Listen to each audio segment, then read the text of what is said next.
It's the weekend and you have financial questions that need answering. That can only mean one thing. It's time for Jill on Money, the show that takes the mystery out of your finances. Here's your host, Jill Schlesinger.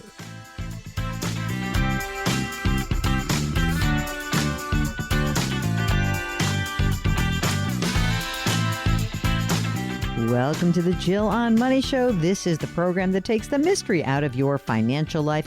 If you have a question, all you need to do is go to our website, JillOnMoney.com, click the Contact Us button, and let us know if you would like to join us on the air live. While you're there, don't forget to sign up for the free weekly newsletter and check out our new service. It's not even new anymore. Check out our service, Jill on Money Live. That's where you have access to quarterly live webinars and lots of great bonus video content. The cost is pretty cheap. It's $35. All right, let's go talk to Vinny. He's on the line from New Jersey. I am calling because I feel like I'm pretty well set for retirement, although it's kind of far away. I'm only 46. But I feel like, if I continue doing what I'm doing, I'll be fine when I retire. But I feel like all of my assets are locked up in retirement accounts that I can't touch for another 14 or 15 years. But I have bills now. I've got three kids who are rapidly approaching college. And other short-term needs. And so I guess kind of my question is almost, have I saved too much for retirement, or should I be saving less and focus more on my shorter-term needs? You have three. You said how many kids? I have three. And how old are they? 14, 12, and 7. Okay. Have you saved money since you have a big focus on retirement? Have you also opened retirement accounts, college savings plans for these kids? Yes, I have, but I don't have a ton in there. Tell me about the 529 plans. What do you have in there? About a total of 30 grand, roughly 10 grand per kid. Okay. And are you making contributions on an ongoing basis into these plans? I am, but they are pathetically small. How much? I forget exactly, but it's something like $75 a month per kid or something. I just find that, after I put away money for retirement and pay my other life expenses, there's just not a whole lot left. All right. Well, let's see if you can shift some of that longer term savings into the near term. So, Vinny, you are working full time right now? Yes, I am. And how much do you earn? My salary is $243,000. Okay. And is this a salary that has any bonus potential? No. Okay. And you have a spouse? I do. And does your spouse work? Yes, she does. How much does she earn? Her salary is $125,000. Mark, these are the couple that's like, I know that we always get these kinds of calls from folks in the New York metropolitan area. So New York, New Jersey, Connecticut. And I like to call these people, they're the working rich. Like on paper, it's like, wow, we make a lot of money, but you live in a very high cost of living area. And that's why it doesn't surprise me that you're feeling a little squeezed right now. So if you had told me like years ago that I'd be making this much money, I would have thought I'd be like, owning 3 yachts or something. And yes, I feel like I have a very high cost of living. I know it is. And these damn kids, they are expensive. So on your $243,000, what does your retirement plan contribution look like? I get a 5% match. So I'm basically putting in 5%. Okay. And I for years I had been contributing the max, but about a year or two ago, I decided to sort of step it back a little bit and just do what I needed to do to get the match. Okay. Is there any pension that is in your future with this job? Yes. So if I stay in my current job until I'm 62, I would get a pension that works out to about $70,000 a year. Wow. There are incentives to stay in place until I'm 62, including an extra 10% on the pension. If I leave earlier, I'll still get something, but it would be, it's less depending on how much earlier I leave. I got you. But that's a big number. That's, just to have as, a guaranteed income. So you also have a retirement plan balance of about how much right now? I mean, combined, me and my wife, we've combined got about $2 million. Oh my God. That's a lot. That's amazing. Yeah, no, trust me, it feels like a lot. Like I said, I don't know why I feel so broke. Well, probably because you're put so much money into retirement that your cash flow kind of sucks right now. Yeah. So what's your wife's contribution right now? Also 5% Okay. on 125. Yeah. Okay, got it. And she has a match as well? Yes, 5% match. Tell me about the house. You own a home? Yeah, I do. So we own a home. I think it's probably worth, conservatively, I think 1.3, maybe a little more. Our mortgage, we bought a couple of years ago when mortgage rates were really low. Our mortgage is $625,000 at 2.8%. Oh my God! But wait, I just realized that. Like, what did you buy the house for? I paid $1,075,000. You put so much money down. Did you roll all the equity from your previous home into this one? Yeah, so I sold the previous home, and it's a long story, but I sold the previous home and I put down $400,000 on this house. There's my money for college. You screwed me. I'm just kidding. So, I mean, you're in the house you love. Is it great? Yeah, it's a good house. Yeah, I like it a lot. And the house was actually, part of the reason I'm feeling a pinch is because the house was actually destroyed shortly after we bought it. What do you mean? What happened? Did you drive your truck through it or something? A tornado passed through town and knocked over about 100-foot tall tree that split the house in half. Get out. That's you on Channel 2 that I saw. Like that is crazy. So was it? Yeah. Did you have a lot of out of pocket costs, or was it mostly covered? Well, that's part of the problem is that we ended up getting a large check from insurance. But remember during the pandemic when it was like, the cost of 2x4s has gone from $2 to $12. Yeah. Well, guess who had to buy like 1,000 2x4s? So we ended up spending probably almost $200,000 more than we got from insurance. And I didn't really have that much money. So that's one of the reasons. One of the things I didn't mention yet is I have a HELOC on the house of almost $90,000 because I had to pay my contractor to finish building the house. Well, you need a house when a tree falls on it. That's for sure. I'm so sorry. That sucks. That's just bad luck. I mean, you probably are going to have no bad luck for the rest of your life. So I feel like that's enough bad luck for you guys. What's the rate on the HELOC right now? It's variable, but right now it's about 9%. Do you guys have any money in brokerage account or savings that, now that the house is done, that you've been able to replenish? Very little. We have a brokerage account with maybe $15,000, basically no savings. Okay. And the brokerage account, does that have gains in it or losses or a mix? It's probably around even. I haven't done very well on it. Okay. So number one, first things first, like just sell that brokerage account out. Just be done with it and like open up a high yield save or just tell the brokerage firm wherever that is held, just keep it in a money market for now. That way, in case things go south in the market, we just have at least 15 grand. So as of today, where I'm looking at the 5% contribution, which I think was very smart. You had to do that, Vinny. You had to, okay? We'll get back to Vinny in just a minute. If you've got a question, just go to JillOnMoney.com. We'll be right back.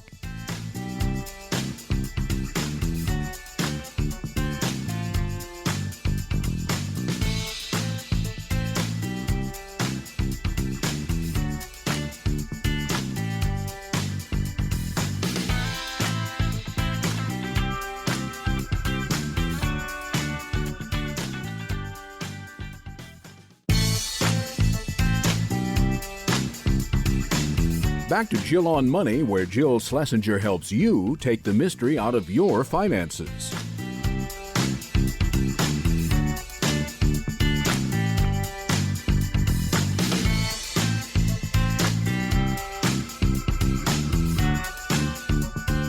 You're back. It's Jill on Money, and we are here talking about your financial life, your issues. Whatever is happening that is important to you is important to us. If we can help you out in some way, it might be a boost, it might be a nudge, it might be answering a question, just go to JillOnMoney.com, click the Contact Us button. Let us know if you want to come on the air. Otherwise, we do emails as well. Before we went to the break, we were talking to Vinny, who is on the line from New Jersey. How is the cash flow right now with that HELOC? We make a lot of money, I guess, but we tend to spend almost all of it. So I probably take home around 18,000 a month, and our expenses are very close to that. Mm-hmm. And there's no way to kind of squeeze that part of it because, like, you got 3 kids, they got your lives, you got everything, right? Would you say that both you and your wife feel secure in your jobs right now? I feel pretty secure.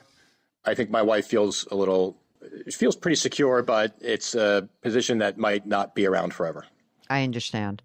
In the $2 million combined in your retirement accounts, is more of it in your name or in her name? More of it's in my name. I'm looking at this. This is just terrible, terrible luck on this. Oh, wait, I forgot to ask you. Is there any other asset that I should know about? So, yeah, we do have a couple things. One is we own a condominium that we paid $50,000 for about 12 years ago. We have no debt on it. We have a renter in it. I think it's worth around 150 based on similar sales. Okay. So one thing we've been considering is whether to sell that. We also actually have, this goes back to my life expenses, but we have a second home. It's a cabin about 100 miles away. We paid about 160 for it.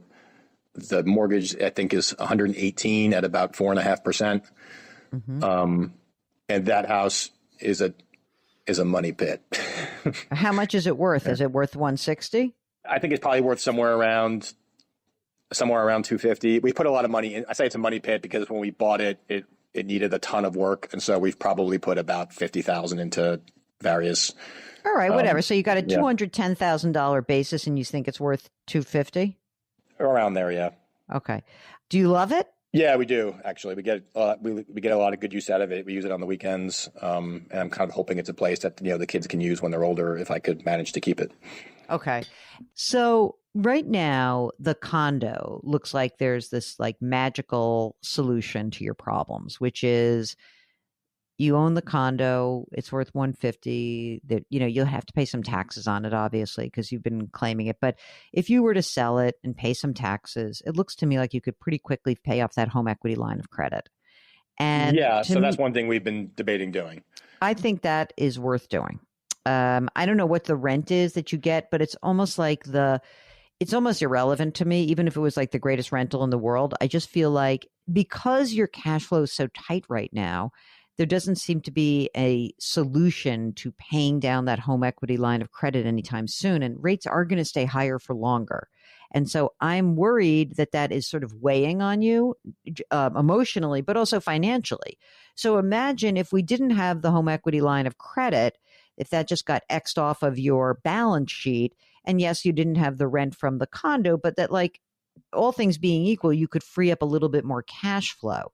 How much are you paying down on the home equity line of credit monthly? Do you know? Hardly. I mean, so the interest payment is $700 a month, and I've been trying to pay a little more than a minimum, but not very much. Because I'm looking at this and saying, like, if you could get rid of that and we free up $700 a month, the first thing I would tell you is, so you sell the condo, you pay off the home equity line of credit, then you take the $700 a month and you're just putting it into that money market account in your brokerage account. You are building that up. You must have more of a safety net. You must. And you build that up, and it'll probably take you another year. Maybe it's a year, maybe it's 2 years. You just keep building. And then you're able to kind of shift over and look at the kids' accounts. The 14-year-old, I know we're a little bit late.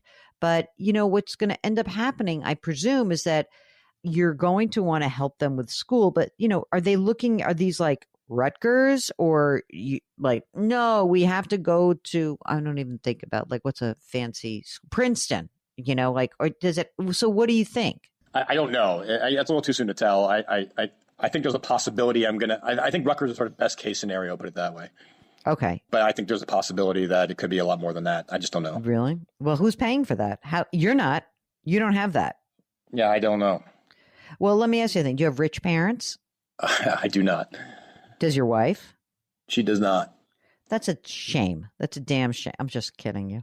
I mean, look, I think that this freaking, bad timing of not just the tree falling, but the tree falling in the middle of a huge goods inflation surge has, kind of pushed you on your back feet. And I would like to not have you sell that cabin if you have a home equity line of credit at 9%, right? And we sell the condo, let's say you're off by 20 grand or something, like, because you're going to have, I think, have you been claiming on the condo? Have you been claiming it as rental property where you're taking depreciation and all that stuff? Yes. So you're going to have a tax that's due when you sell it. And Yes. so I think that what's going to happen is if you could sell it and you know, like, would your renter potentially buy it? I don't think so. So one of the reasons I'm thinking about this is because the current renter is kind of month to month because he's building his own house. And so I thought when he moves out, it might be a good time to sell. Yeah, I would say. So I think that if you could get rid of this condo and whatever the proceeds are, you pay down the home equity line of credit. And then I would think about, the only reason why I'm telling you is about the retirement plan and maybe having a small loan, not a huge loan, but remember, it sort of automatically gets taken out. You pay yourself interest back. It's all fine. And you have a lot of money in retirement already.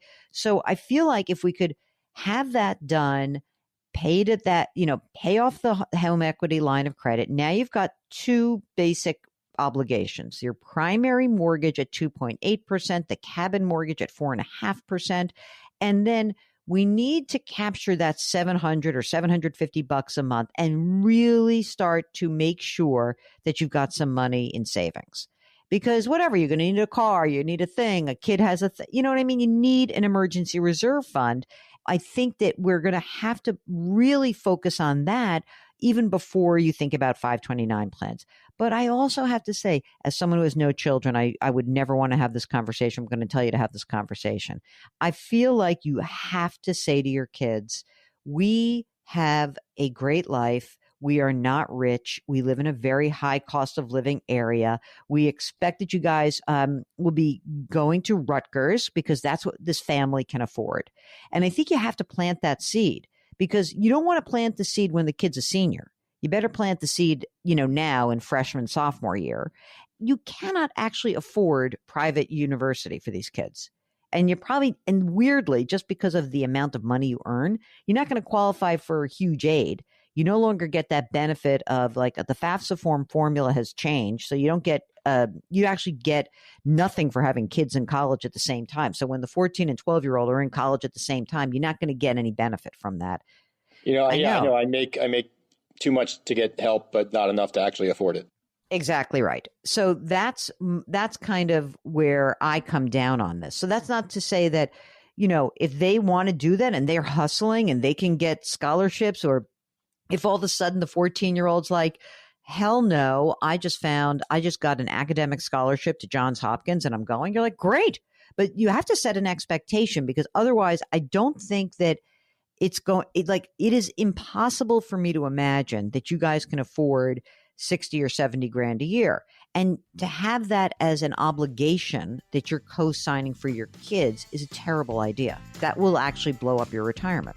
We'll get back to Vinny in just a second. If you need some assistance, some guidance, maybe just a temperature check, just go to JillOnMoney.com, click the Contact Us button, and we'll get you on the air. The Jill on Money Show will be right back.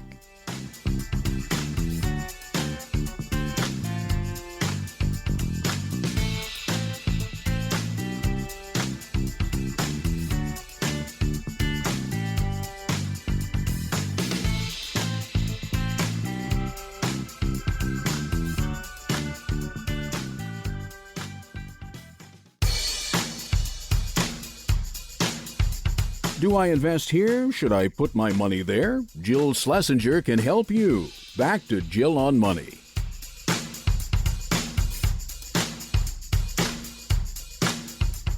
You're back. It's Jill on Money, and we pride ourselves on the idea that anyone can join us on this program, no matter how much or little money you have, whether you think the question should be something that's really quick or something that's in depth. We love hearing from you. This entire program and our two other podcasts, Jill on Money and the Money Watch podcast, they are predicated on people like you getting in touch with us. So if there's anything going on, we really would like to help you out. Maybe you're contemplating a big change in your life. Well, in that case, Maybe you should buy my book, The Great Money Reset, which is actually out in paperback wherever you buy books, or you can check it out on our website. While you're on that website, whenever you have a question, you can just hit that Contact Us button. We'll get your note and you just tell us what's going on. And if you want to come on the air, we're happy to bring you on the air with us. Now, if you're interested in some cool video, we do have great video content on the website. My appearances on CBS Mornings, and also we've got a YouTube show called Jill on Money, powered by The Compound, and it's great. And by the way, gang, if you are trying to scratch an investment itch, if you really kind of have a fun money account, I really encourage you to check out The Compound and Friends. It's a wonderful YouTube show and podcast. It is co-hosted by my friends Josh Brown and Michael Batnick. And it does really start to immerse you in the world of investing. So you should check it out. Okay, right now, let's get back to Vinny from New Jersey. If it's a Rutgers education and we've relieved you of your home equity line of credit and you've put money into your brokerage account and built up your cash savings, and now we're starting to really attack the 7-year-old and the 12-year-old, there's a way to save money for this. I don't see how private university is going to be in your picture. Again, your other opportunity is you say, well, I'll sell the cabin, but you get so much joy out of the cabin. So why are we doing that? Like, the austerity part of this should really be like existing cash flow. I guess that if you had to, right, you could say I have another 130 grand in equity in the cabin if I really had to blow out the cabin and take, but that would be where you could find a chunk of money to hyper or supercharge your 529 plans. But it's not enough 130 grand won't send them to private school. It will still be Rutgers, but it would give them the money. But you have to determine which is the more bitter pill. You got young kids still, so maybe the cabin is really the better. Keeping the cabin to me sound, because you sort of talked about it in a wistful way. So if you really love it, I would prefer to keep it. But, you always have the option. If you say, like, if you have a conversation with your wife, you say, I talk to these crazy people and they're so mean and they want us to do all this stuff. But if you just say, I'm going to sell everything and clean up my balance sheet and put more money into my 529 plans, that's a possibility as well. So those are your choices, I think. Does it sound horrible? It sounds unpleasant, but kind of what I was expecting you to say. And do you guys have all of your other ducks in a row? Do you have life insurance? Do you have your estate planning? Yes, I do have life insurance. Estate planning, not so much. So I knew you would yell at me for that. I know. That's why you didn't mention it. So I'm not going to yell at you because I feel like it's already been an unpleasant enough call for you. So I will say this. You know lawyers, don't you? I do. Okay. And maybe you know a lawyer who's in a smallish practice and you just say, can you have somebody just a cheapy sweetheart will? Can you draft that for me? Is there someone in your life who you can turn to for that? Oh, yeah, that's not the issue. Is it like we don't know who to leave the kids to if we die together? Maybe? Possibly you hate your wife's family and she hates yours? Possibly. I don't know. I'm just guessing. Pick somebody. Somebody's the least objectionable and just get this done because your kids are young and you got to take care of this. And you know that. How much life insurance do you have? I've got a fair amount. I've around $2 million. Okay. And it's all term? Yeah, I've got I got a term policy for 1.25. I have another term policy for 500. And through work, I get like another 250 or so. And what about your wife? It's unfair because I get less if she dies. She has a term for 700. What else do you want to know from us? I feel like the $2 million balance in my retirement accounts sounds artificially high because it's all pre-tax. One day there's going to be a giant tax bill coming, and I wonder, is that unavoidable, or are there things I could do to potentially avoid the tax hit if and when we have to start taking that money out? Well, I mean, it kind of depends. I think right now there is not a great reason, and your cash flow could not afford you paying the tax due on the money that you're making your contributions with. I think that if in 10, 13 years, when you get to, let's say you get to 62, okay, and you're taking a pension and then you have Social Security coming at age 70. Let's just pretend. Between 62 and 70, we can start pulling money out of these pre-tax accounts, pay the tax that's due there. And it's kind of like we're going to deal with it at your next stage. When the kids are done with school and your income has gone down, that's when we're going to deal with it. We're not going to deal with it right now. There's only so much you can do. A goddamn tree fell on your house. How much more do you want to take on right now? Now I got to do a Roth conversion on top of that? No, we're not doing it. So here's where we have you. We have you selling the condo, maybe taking a loan from your retirement account. Don't go crazy. You could potentially selling the second home, the cabin, but don't, because that's so sad. And going through that 18 grand a month and really checking out where your money is going, and maybe try to free up $500 out of 18 grand is not so terrible. So maybe we can try to free up $500-600. It sounds so ridiculous that that's how much I spend. I understand. I just That doesn't sound ridiculous, because you know what? As I said, we live in the tri-state area also. Mark and I have a zillion friends who are in this like exact situation. You live in a high cost of living area. You make a really amazing amount of money if you didn't live here, but you live here, and there was bad luck. Thank God no one got hurt, but like people have bad luck all the time. A tree falls on your house, you got to spend an extra 200 grand. Somebody dies at the wrong time and you lose an income. And it's like all these things happen to people, and we just deal with what the reality is. So your reality is that you had some bad luck. Thank God that you are here and you are able to actually fix some of this, and you have assets. So that's the good news. Are you feeling stressed out about your financial life? Get in touch with us. Go to our website, JillOnMoney.com, and click the Contact Us button. We'll be right back.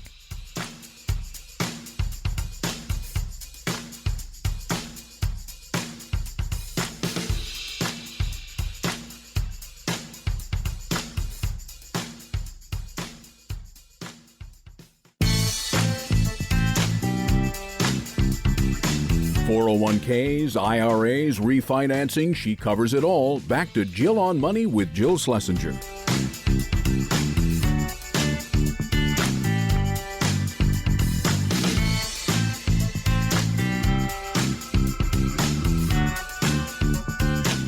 You're back. It's Jill on Money, the program that takes the mystery out of your financial life. Let's take an email from Brian. Subject: is it better to buy a home in retirement in case or carry a mortgage? Hi, Jill and Mark. Thanks for all you do each day. I love listening to you. Another one during the commute. I'm looking to do a reset and move from Seattle, Washington to Colorado in the next 3 to 5 years. Then retire at age 60 if possible. Our house in Seattle is worth $2.1 million, and we owe $735,000. When we sell, is it best to just buy the next house in Colorado for cash, or carry a mortgage and use the money that's not put down on the house and put it into investments, retirement? Here's some of the stats. I'm 52. My wife is 50. 2 kids, 1 launched, the other in college, but living off of her UTMA account. No cost for that. Okay. I make about $350,000 a year.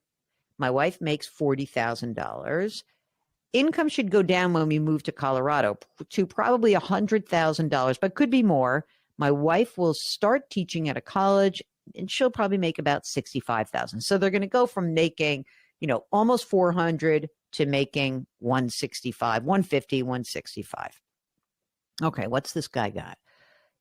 $383,000 in a 401k, mix of traditional and Roth. Contribute 5% with company matching up to $6,000. Traditional IRA, $19,000. Roth IRA, $10 grand. Wife's SEP IRA, $52,000. $50,000 emergency reserve. Portfolio account, an AI portfolio account, $2,500. Crypto, $1,000. HSAs, $10 grand.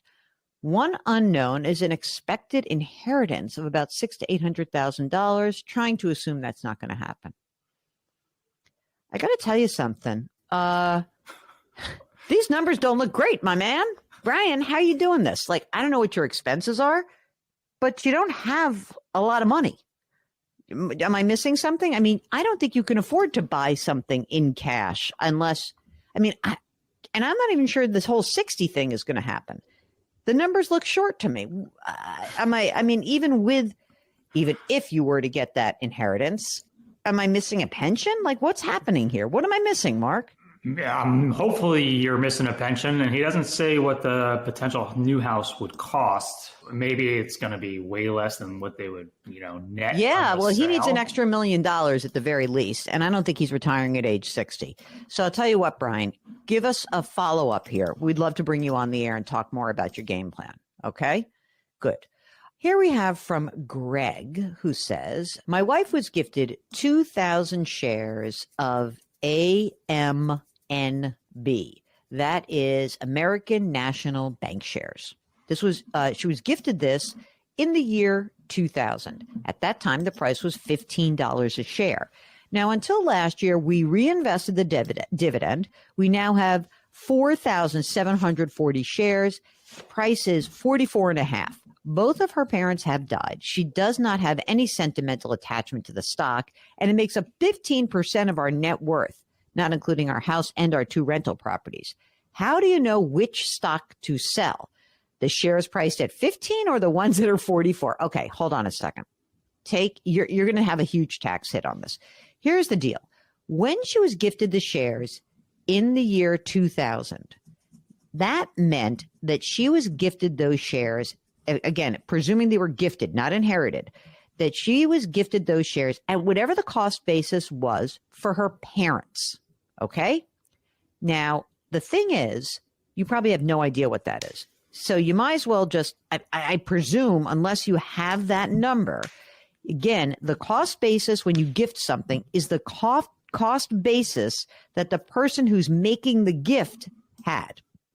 So it's not that time when you actually got the gift, it's whenever they bought it.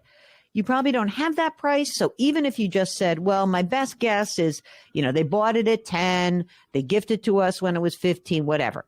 Now, from the moment you got the shares until you have this reinvested dividend share amount, the company or the brokerage company should tell you what your cost basis is. They will tell you what the adjusted cost basis is.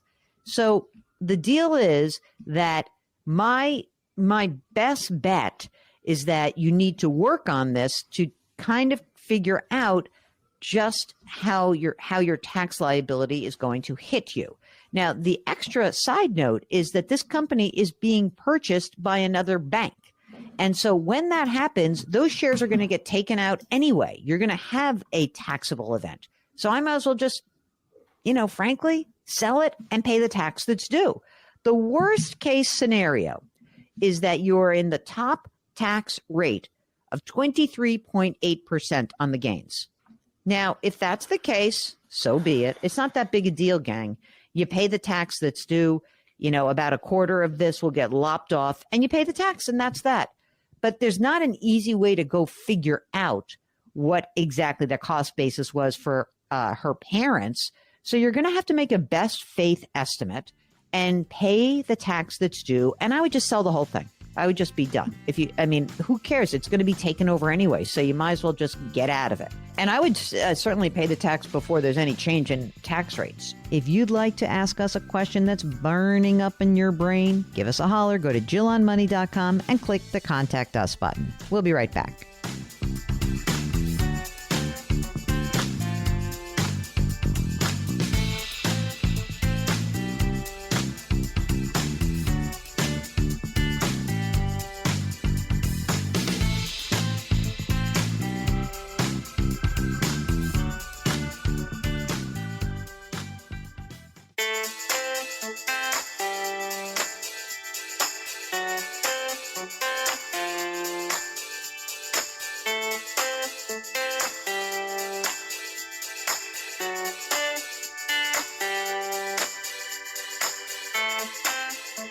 You're back. It's Jill on Money, and every now and again we like to do emails, and that's something that's important because I know a lot of you are shy. You don't want to come on the air live. That's fine too. So if you want us to answer your question, just go to JillOnMoney.com and click the Contact Us button. Then you don't have to check a box about coming on the air live. You just send us your note, and guess what? We'll answer the question. This email is from Teresa, who writes, I'm 69 years old and I'm still working part-time.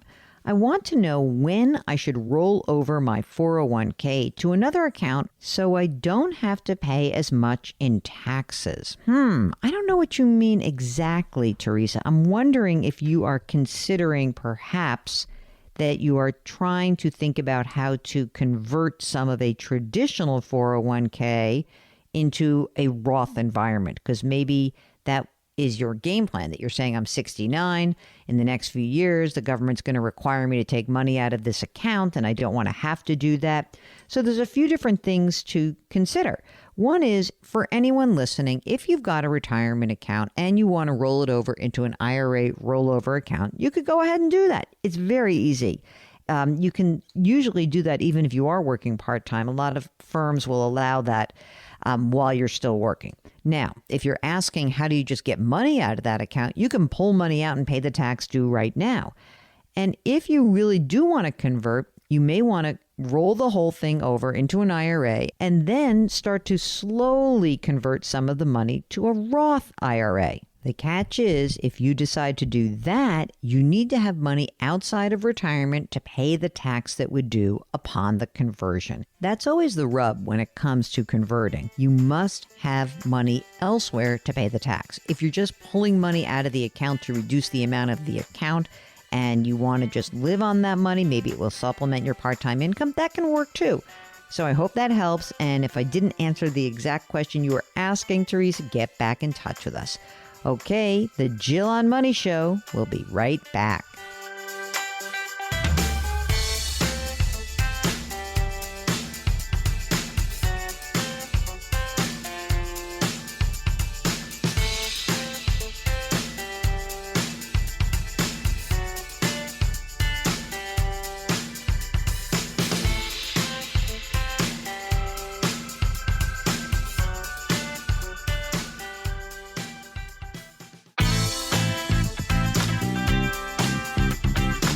It's the weekend, and that can only mean one thing. You're listening to Jill on Money, the show that takes the mystery out of your finances.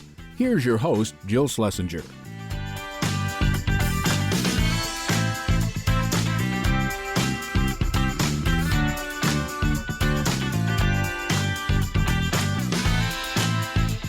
Welcome back. It's the Jill on Money Show. We are here answering your financial questions. If you have one, just go to our website, jillonmoney.com, and click the Contact Us button. Let's go to Josh, who's on the line from California. I have a few just questions, one about retirement savings and then one about what to do with a recent inheritance. Oh, okay.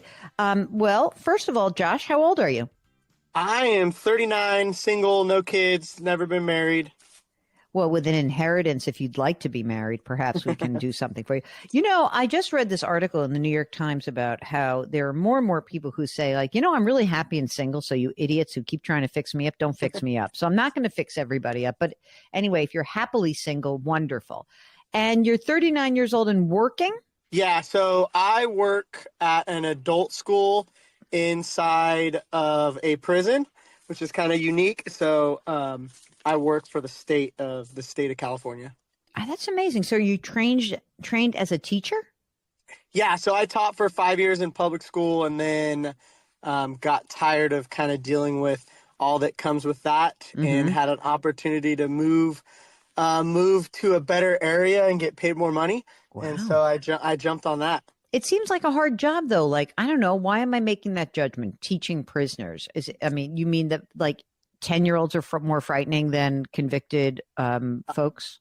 I would say, this will shock you probably, that I feel less stressed in here than dealing with parents and the lack of discipline sometimes in some of the school districts, some of the schools. Wow, So, that's quite a statement. So your 5 years in the public school are those transferred into a system where you're in a pension system in this job? No, but I can retire from both at the same time. So those 5 years I'm vested, so I still get those 5 years. And then when I retire from PERS, I can retire from both at the same time. So I'll get a little chunk from STRS, and then from PERS I'll get a majority of it. Okay, great. And how much do you earn, Josh? I earn before taxes and all that stuff about 150. Oh, wow. That is a lot of money when you're talking about teaching. That must have been a Yeah, significant increase, right? Yeah, it was like $40,000 or $50,000 more. Holy smokes. Okay, so of that 150, what happens? Like how much do you contribute to the pension and what other kind of saving are you doing for retirement? Yeah, so I max out my 457B every month. And then they take taxes and insurance and yada, yada, yada. So take home ends up being, and I claim zero, take home ends up being around 6,900 to 7,000, just kind of depending on a few things. And is that a good number for you? Do you have debt? Are you living large? How's that been for you? That's about perfect. Definitely not living large, but I do like to go to dinner. Do like to go on a trip a month. A month? A trip a month. Go somewhere, even if it's close, local. All right. How much money's in your 457 right now? I got started a little late, but there's 95,000. That's great. What's the nature of the pension? I mean, it sounds like you really like this job. So is your intention like stick with this for 20 years and that kind of pacing? Yeah, we'll see. 10 is a big number because 10 they pay you still get your pension and then they pay half of your benefits. The big thing is if you get to 20, they cover your benefits for the rest of your life before you get to Medicare, and then it turns into a supplemental. Yes. So it's a big advantage. That's huge. So when did you start this? Recently? I am a little over 5.5 years in. So I've got, 15 years to go. I love this. If you look at your other savings besides the 457, anything else that you have socked away? So I've got an emergency fund, which will have which has about 40,000 in it. I have a home that I bought here, and then a rental property. Wow. Wait a second. How much is the house, your primary residence, worth? I would say there's a house down the street sold in 7 days for $998. Whoa. So I would say 950 just to be conservative. Is there a mortgage that remains on that? Yeah. So I owe $590 on it. Okay. What's the interest rate on the 590? 4.5. Not bad. Not bad. And tell me about the rental property. That's worth 400, and I have about 215 on that left, and it's at 3.5. Okay. Now, so when you look at the 6,900 a month take home, and then what else is coming in from the rental property? So I actually pay more towards the principal on that. So Why? I want to pay it off the same year or close to my retirement year. You notice how I left a nice like dead air moment there, because we're going to come back to that. So I hear what you want to do, but let's leave that. We're going to leave that. I'm putting a little circle next to rental, making extra payments. Are you making extra payments both on the rental and the primary? No, just the rental right now. Okay. What does the pension look like if you get to age 57? What would that be for you? Yeah, so it's basically 2% at 57. So it'll be, doing the math, it'll be half of whatever I'm making at my highest salary. So half of whatever my highest salary is. And that's obviously not having to take out taxes and union fees and all that stuff. So could we, I mean, in today's dollars, you'd have like 75 grand, right? Yes. Is this the kind of job that precludes you from claiming Social Security? Yes, Okay. It is. Okay. Got it. All right. That's important. So we've got the 457 at 95,000. You've got your emergency reserves. You've got your home and you've got your rental property. That's about it. Do we have anything else that you want to talk about in terms of an asset that you own? Nope. That's it. Besides the inheritance. Okay. Okay. That's all. If you look at the extra money you're putting towards the principal on that rental, can you give me about how much you think that is? Yeah, it's not a whole lot. It's about $200 a month. Okay, fine. So that's like life of Josh right now. Now tell us about the inheritance, then how that has changed things.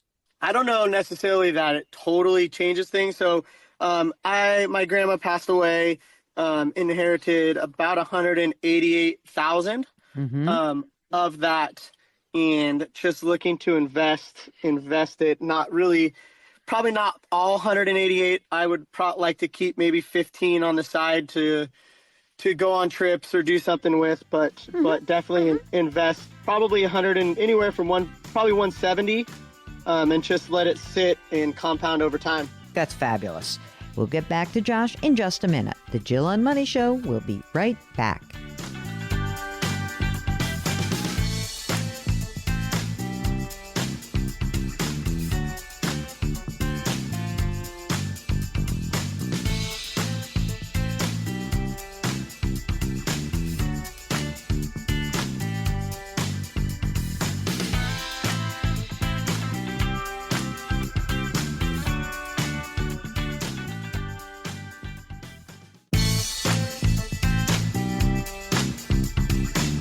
Back to Jill on Money, where Jill Schlesinger helps you take the mystery out of your finances.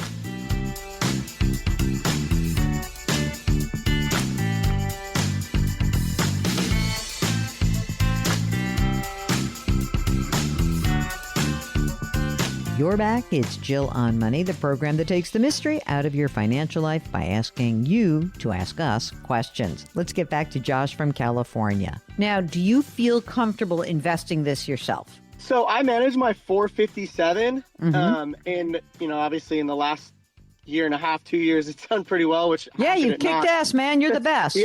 yeah. And how could it not, right? Right. So I would. You never know what you don't know. So I was thinking, maybe like a robo-advisor. I know it costs more than, me doing it for free. But you get an advisor also. You'll have enough money where you could get some advice on the side. And that wouldn't be a terrible thing for you. Not that you have a complicated situation, but it is nice to talk to somebody. Look, the basic choice would be you open up an account yourself. You have just a plain old Josh individual account. And maybe you do that at, Fidelity or Vanguard or T. Rowe Price, and you just manage it yourself. And you look at what you're doing in that 457 plan. And maybe it's, as simple as saying, I'm going to have a stock market index, an international stock market index, a bond index, and, it's going to be long-term money. So I'll have it available to me. And, maybe I have 70% in risky stuff, 30% more in the bond stuff. And even if you wanted to throw like a commodity fund in there and like 5% there, but like boom, done, rebalance it once a year and go to sleep at night. Now, that's one way to do it. It's obvious that would be the cheapest way to do it, right? Makes sense, right? And for everyone listening, when I always rattled these names off very quickly. So let me just do it a little bit slower. So the places you can do that kind of thing, like just manage your own money, would be like Fidelity or Charles Schwab or Vanguard or T. Rowe Price or E-Trade, the places where you do it yourself, cheap index funds, done. The next level beyond that is what you say, which is like, hey, wait a second, some sort of robo-advisor. And so all these big companies have a slight, for, like a 0.3% or 0.25%, they will charge you money and they'll give you the automatic investing plus an advisor. And for that, you can really choose any of these. And as you said, you could look at a Betterment and you could look at all these places have their own services. And what that would do is maybe give you some peace of mind that, okay, they're holding my hand. They do the risk assessment. It's still long-term money. And it could even be that, honestly, that their investment structure would be exactly the same as you would do on your own, but you're just spending a little bit of your own money as an insurance policy that you could just talk to somebody, or maybe that you don't trust yourself right away. And so you could also do that for a year or 2 years. You could start with that and then take it over yourself. it depends on how much you really feel comfortable doing it yourself, I guess. So those are your big options that I would say. And tell me, how are you managing your 457 plan and where is it held? Yeah, so California has it. The state of California has it through Savings Plus, which is like a nationwide entity. They let us switch money from Savings Plus to Charles Schwab. So it's in a Charles Schwab account. Most of it, I would say, 33% is in a S&P 500 index. 33% is in a large cap. And then the rest is sprinkled between Amazon, Apple, Uber, and a broad market ETF. Is that because you have to, by law, because you live in California, own those stocks? No. That's funny, though. I like it. I just want to jump in. If that's the allocation, then I would just make it all S&P 500 because a separate large cap fund, I mean, that is the S&P 500. And then all the other stocks that you just mentioned, they're all within the S&P 500. I mean, if you want to just have some fun, here's what I was going to say the same thing. That you can just pick one of those. And then you can keep a couple stocks just for the heck of it. That's fine. Have for your fun. Less than 5% of the total. Cannot be more than that. I would probably think about adding some percentage, like a 5%, to an international index fund. And I also would really consider adding some small percentage, even if it's just, I know you're young and you're single and you've got so much time, but like 10% to a bond index. And then you could replicate that in a Schwab account, an individual account, and just have it all in one place, which is totally fine. There's no problem doing that. I think that would be perfectly reasonable. If you feel like you want to, doesn't Schwab they have intelligent portfolio. So if you want to use the Schwab intelligent portfolio, you could do that as well. But you're not going to go wrong as long as you don't screw around with it. We just don't want you to trade a lot. In that robo-advisor account or the individual account, not a lot of trading because you have a tax liability if you have trading going on. Yeah, and that's why I trade a little bit in the 457 just because there's no tax implications. But the other one I wouldn't touch. Now, here's the other question I have for you. I know that you live in the state of California, which is a high tax state, admittedly. How would you feel if, even though you're in the top bracket of 24%, how would you feel if we said, hey, Josh, can you swallow a little bit more in taxes? So maybe you don't make those extra payments, the $200 extra towards your principal, but you actually use a Roth retirement plan. Could you do that? Yeah, so they let us open up, I have the 457B. I could open up a 401k Roth as well. It would be cutting it close to invest much. If I max out the 457B, it would be cutting it close monthly, but I mean, I could make it work to invest a little bit in the Roth 401k. Is there an advantage? I'd rather reduce the 457 and put more in the Roth 401k. That's what I'm thinking. So right now you're maxing out, meaning you're putting $23,000, right, into okay. So there's no advantage for you to use a 457 instead of a 403B, right? A 401k, is there? There's no matching or anything because the pension's all separate, right? Yes. So there's no matching or anything. So the only reason I was doing the 457 was just for, obviously for tax purposes. The Roth, So I was thinking just because of taxes when I retire, the Roth 401k would probably be something I need to start doing. How about this? How about we start with this?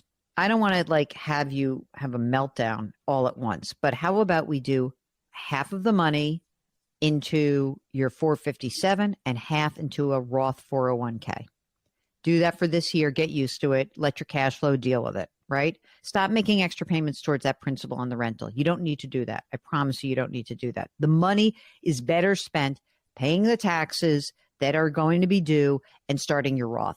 And then maybe as your cash flow allows and you get used to it, that maybe next year you go all Roth and you forget about the pre-tax. Because I know you're in a high tax bracket, but you're going to be in a high tax bracket. That's the weird part because you are going to have a pension. And so there's going to be real money coming in from that. And you're going to always have income from that rental property, presuming you keep it. And so I just think that since we know you're probably going to always be in a top bracket of 24%, let's pay the tax that's due. We know that tax is going to be due. Let's pay it now where we know that it's going to be 24%. In the future, I don't know, maybe tax brackets are going to go up, or maybe they're going to get narrower in terms of the income around which you can apply that rate. So I don't know. I feel like you've got a great opportunity with a Roth. You don't have to do it all at once. You're in very good shape, but I think that to get to 100% Roth would be probably in your best interest long term. Perfect. Sounds like a plan to me. That's what I've had a friend's dad who is in, finance for business tell me the same thing. So this is just validation. If you'd like to join us on the air, go to JillOnMoney.com and click the Contact Us button. So easy.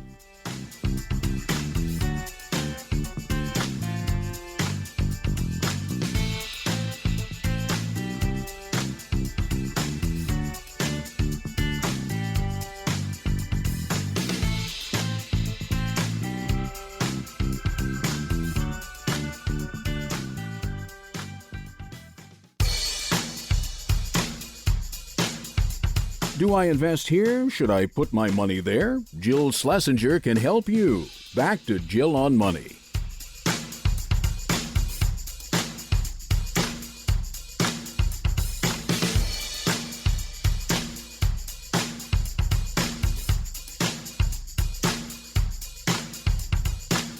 Welcome back. It's the Jill on Money Show, and we are here trying to answer your questions about your financial life, your real life, whatever it is. Let's talk to Jason, who's on the line from Connecticut. Jason, how are you today? Pretty good. Thank you. How are you? Good. What's going on? Just have a question. We like to plan out our future, and we have a retirement strategy. And our question was basically with what we have currently and what we think we're going to save over the next couple of years. At age 48, could we quit our full-time jobs and go down to part-time jobs and just make enough money to live and let our savings build up? Okay, wait a second. I'm already how old are you? 43. You're 43 and you have a we. So who's the we? My wife. And how old is she? 43 as well. What's wrong with you? You're 43 years old. Why do you want to work part-time? You don't like what you do? What's going on? Just more flexibility. We really love to travel. So just if we could pick up and, live here for a year, live there for a year, or just flexibility. It sounds like you don't have kids if that's what you're looking 100%, at. Is that right? Yes. No pets that we have to worry about? 2 dogs. Uh-oh. Who's taking care of the dogs while you're flitting around the world? Well, we'll take them with us. Yeah. But. So right now you're both working? Yes. How much do you guys earn? Collectively, just about $300,000. Okay. And that's a good amount? Like you feel comfortable with that amount of income? You're saving a bunch? Oh, we're saving a ton. Yes. Okay, great. So tell us about the savings that you guys have done. We have a couple different accounts. Do you just want the totals? Well, let's start with this. Or? So let me just start with this. You got $300,000. Are you both maxing out your retirement plan contributions? Okay, so she actually has 2 full-time jobs. I have 1 full-time job. So wait a minute. You're making her work 2 full-time jobs so that you can travel in 5 years? I don't make her do anything. She's all right. Yes, this is all her. As a trade-off, I do the cooking, the shopping, the errands. I do all the other stuff. You got the honeydew stuff. Yes. You got the honeydew list. Okay. So she's got 2 full-time jobs. You have 1 full-time job. Slacker. And so do each of those full-time jobs have retirement plans? Yes. And is she maxing both of them? She splits it so that she gets between the 2 combined, she maxes out, and then she ensures that she gets the match from both of those companies. God. That's unbelievable. So she must be saving a ton of money. So for you guys in retirement plans, tell us what you have so far. Okay. So we have in a Vanguard account, which is a brokerage account, we have $525. One of her jobs, she has $98,000. Her other job, she has $443,000. We have a Robinhood account, which is kind of just for playing around. That's about 10.5. My current job, my 401k is 20 grand. I have an old 401k at 162. Yes. I have an inherited IRA at 86,000, and we have an HSA at 48,000. So a couple of questions. In her retirement accounts, the 98 and the 443, are those pre-tax or are they Roth? She's doing Roth now at one of them, so the Roth balance currently is 94,000. And for you, your old 401k, the 162, is that pre-tax? Yes. Okay. And the inherited IRA, what's the schedule here? When did you inherit that? 4 years ago. She was already taking distribution, so I do take a yearly distribution on that now. And how much is that distribution? Do you happen to, about? Like $1,600 a year. What about the amount of money that you have, like in a checking or savings, sort of safe money account? 55,000. Okay. And do you guys own a home or do you rent? Own. What's the house worth? Today's market, probably about 300,000. Do you have a mortgage? Yes, we have about 12 years remaining on a 2.75. We're going to look back at these rates. No one will ever believe you had this. And what is the outstanding mortgage balance? 155. How much money do you guess that you guys actually spend? With our traveling, we go on a couple trips a year, so everything combined, mortgages, we're thinking it's right around 100,000. Will either of you guys be entitled to a pension? Yes, she will be. Tell me about that. Okay, so if she works until 48 was a number for a reason. If she does 48, that's 20 years. So she'll receive a pension of $2,000 a month. You'll not be entitled to a pension. No, but there's a caveat to that pension with her. If she works till 58 there, it goes up to $45,000 a year. It also lets her have medical benefits at cost. And then there's also a social security bridge. Offset. Yeah. But you guys don't want to do that. So I shouldn't plan on that. No, we just didn't know if we were insane to pass that up. I don't know. 10 years is a long time. If you told me 2 years, you know what I mean? Like that's a very different outlook. So let's say that you, in 5 years, are able to actually do this. And you say you're willing to work part-time, but what would that part-time income really look like? Do you think? Because I mean, if you're going to travel and do stuff, you know what I mean? Like you can't like say, oh, it's consistent, because if you're going to say, I'm going to live in somewhere fabulous like Italy, then how are you going to really be able to work? Right. Yeah, mine would be like more like definitely part-time, like, just I don't know, working at Home Depot or something silly like that. But like hers, she has different degrees and certifications. She could teach. She could do. She's a hand therapist, so she could do that. She could be like a traveling therapist. She has a lot more options for that. You need $8,500 a month, right? And you have two of those, $2,000 of the $8,500. Do you think that? I mean, is it insane for us to imagine that you and she combined could, bring in $80,000 over the course of the year, or not? I don't think it's insane. I mean, it's hopeful. She could also. It's ambitious. Yes, let's say. Okay. I'll give you that. Okay. Yep. Okay. So it's ambitious. We'll get back to Jason in just a minute. It's the Jill on Money Show.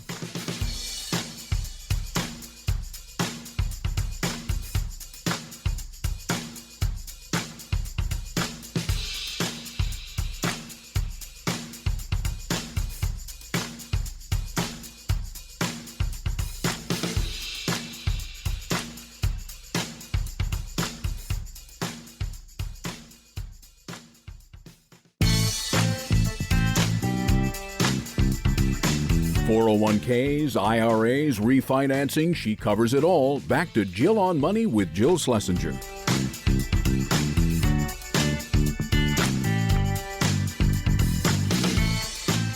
You're back. It's Jill on Money. Let's get back to Jason.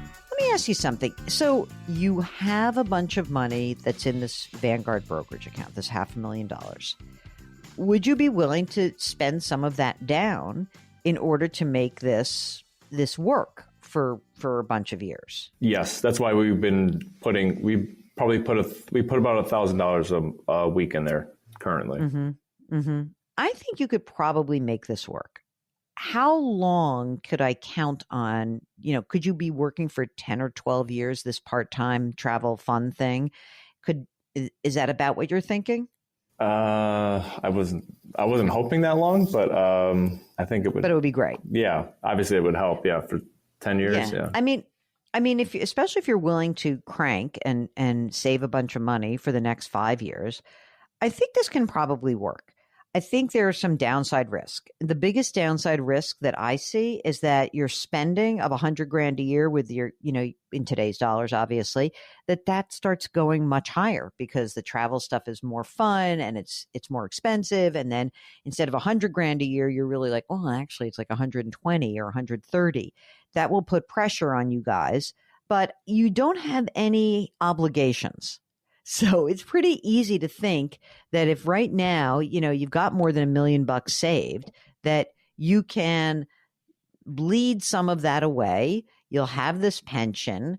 You're willing to work part-time, then it probably can work. But I think that there's real downside risk if you let that spending number balloon up. I think that you can essentially, because it's funny, the email that was first written, I think it ended with your wife basically saying, does this seem like a terrible decision? It doesn't seem like a terrible decision to me, but I think that it freaks me out as a human being, not as a financial person looking at the situation, but it freaks me out because I think you're so young. And so I would also offer this potential idea that would it be possible for you guys to maybe, how you could make it for 10 more years is to have her stop working 2 full-time jobs, which might be burning her out. And then maybe you would be, you could, if she went to 1 full-time job and you had your full-time job and that you maybe you could work part-time doing something else. But there is a 10-year strategy where you could essentially say, we're not going to blow everything up. We're going to scale back and continue to live like a really nice, full, rich life. And you don't have to have 3 jobs for 2 people. You could have 1.5 jobs, which would get her to her age 58. But again, it's a long time. That to me, like a 15-year time horizon when you're talking about blowing out at 48 seems really far-fetched, I guess. So I think if you wanted to go to 58, that is the smarter decision. It is financially a better decision, especially with those medical benefits, because I don't know how you guys are going to get your health care between now and then. That could be an expensive endeavor. I'm too wimpy to do anything like this. This is a little bit of the FIRE movement feel to it for me, but I think objectively, as long as you also would be able to say, hey, you know what, this isn't working for us. We're going to go back to work. She has real skills. She can always get a job. You, the bust out, you just have to just keep cooking. I mean, it's doable. It's just dangerous. That's what I would say. Is there a safe number you think we could reach? And then if we get to number X, we would be good? Well, here's what I would say about that. Why don't you presume you're going to do 48, but keep testing the numbers as you move along. Because maybe, I don't know, you had one inherited IRA. I don't know if you have any other parents that are still alive where you might actually have some sort of windfall. If things go better than expected, then maybe you'll feel a little more comfortable. If by the time in 5 years that you had, your 1.1 was 1.6 and you saved so much money and life is so good, then you're going to feel better about doing it. Conversely, if we're in a 2-year recession in a huge bear market, you're not going to want to do this. I can promise you that.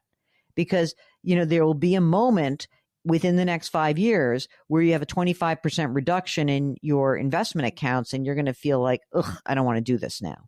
So I think you keep testing it and be open to it. But I think it's possible. I just don't think it's the slam dunk that you probably feel like you want.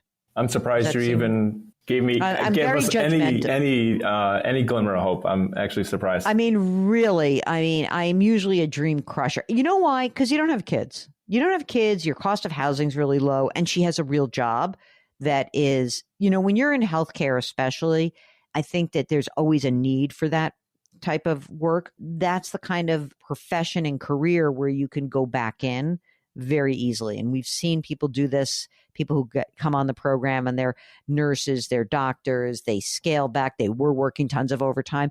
And it reminds me of this couple in my book where she was a nurse anesthetist. She was killing herself, working. He was a physical therapist. They were burnt out. They were really burnt out, and the pandemic did a number on them. So eventually what they ended up doing was they sold their house. They had a slew of equity. They paid off a bunch of debt, and they just worked less and now are quite happy. So I think that there are a lot of strategies to maybe help you live a more balanced life so that you don't feel like I only have 5 years left and, I'll be 48 years old. But, that's also up to you. I don't want to make that decision for you. So I feel like there's a possibility that this could go south, but as long as you recognize that and you keep testing these assumptions, that you might find yourself lucky at 48 and maybe do it for 2 years and not in 12 years. So I think that there are a lot of ways to do the things that you say you would like to do. Anyway, enjoy your next fabulous adventure and keep in touch with us and let's see how you do, okay? All right, thank you very much. The Jill on Money Show will be right back.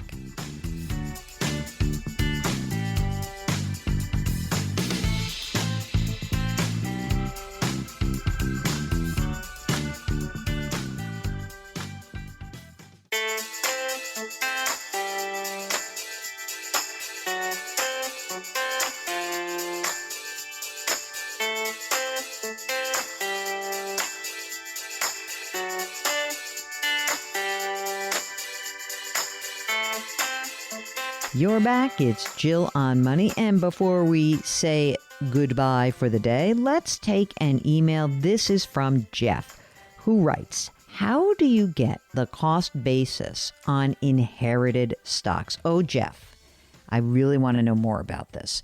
Because if you happen to have inherited the stocks after somebody has passed away, the good news is that you have received a step up in cost basis, meaning all you need to do is look at the account and find the date of death valuation of all the assets that are held. Now, this is a lot easier if the stocks or the mutual funds are held at a brokerage firm that will assist you. But if you're just doing it on your own, it's really as simple as plugging in the date of death for each of the holdings, see where it closed on that day, and that would essentially be your cost basis. Now, if you are telling us that you were gifted stocks, maybe from your grandparents, and it was a while back, and you have no idea what the cost basis is, what the IRS would like you to do is make your best faith estimate. So you can go back and do this one by one or pick a year. And again, it should be a best faith estimate. It's not going to be exact. If you'd like to get back in touch with us, we can talk you through this a little bit more. It's a very interesting question. It is one of the reasons why when people tell me they're going to gift an asset to their kids, I say, well, maybe that asset would be better as an inherited asset. And this is why, the step up in cost basis. If you have a financial question or an estate issue or just a general worry about what's going on in your big life and your financial life too, get in touch with us. Just go to JillOnMoney.com and click the Contact Us button. Our music is composed by Joel Goodman. Mark Talercio is our executive producer and king of all things web. Try to lift someone up. Change your work, change your wealth, change your life. Thank you for listening, and we'll talk to you next week.